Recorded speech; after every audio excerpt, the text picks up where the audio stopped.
Welcome to Sarada kitchen. Sarada কিচেনে আজকে আমি বানাবো স্পেশাল একটা রেসিপি, চিকেন কষা। তো চিকেন কষার জন্য আমি নিয়ে নিয়েছি 1 কিলো চিকেন, আছে আলু, আছে পেঁয়াজ রসুন, আর আছে তেজপাতা, আছে ফেটানো দই, খাট্টা দই, আর আছে হলদি লঙ্কা আর জিরা একটা পেস্ট করে নিয়েছি, সাথে আছে টমেটো। তো রেসিপিটা আপনারা ফুল দেখবেন, দেখে জানাবেন রেসিপিটা কিরকম হলো আজকের। তো আমি আবারও বলছি, চিকেন কষা। আলু আমার সাতলানো হয়ে গেছে, এখন আমি রসুনটা দিয়ে দিলাম একটু ভাজা হওয়ার জন্য। রসুনটা একটু ভাজা হয়ে গেলে আমি তার মধ্যে পেঁয়াজগুলো দিয়ে দেবো। দিয়ে দিচ্ছি এবার ফোড়নের শুকনা লঙ্কা। পেঁয়াজগুলো আমার আধা ভাজা হয়ে গেছে, এবার আমি মাংসগুলো দিয়ে দেবো। এটাকে চিকেন কষা কেন বলে জানেন? যেহেতু এটাতে আমি জল দেব না, আমি জল ছাড়াই মাংসটা আমি রান্না করব।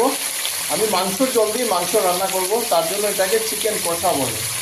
তো দেখবেন আমি একটু জল দিই। এবার দিয়ে দিচ্ছি আমি আগে থেকে মিক্স করে রাখা রসুন পেঁয়াজ আর কাঁচা লঙ্কার পেস্টটা। এবার আমি দিয়ে দিচ্ছি হলদি লঙ্কা আর জিরার পেস্টটা। দিয়ে দিলাম আন্দাজ পরিমাণ লবণ। এবার দিয়ে দিচ্ছি আমি ফেটানো দইগুলো।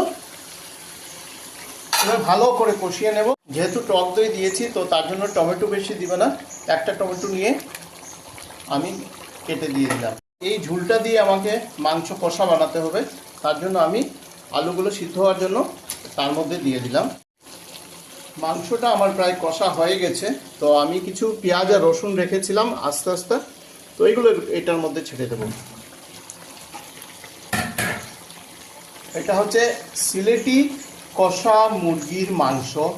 আপনারা খাইয়া দেখবা আর রেসিপিটা আপনারা ফুল দেখবা। এটা সিলেটি কষা মুরগির মাংস।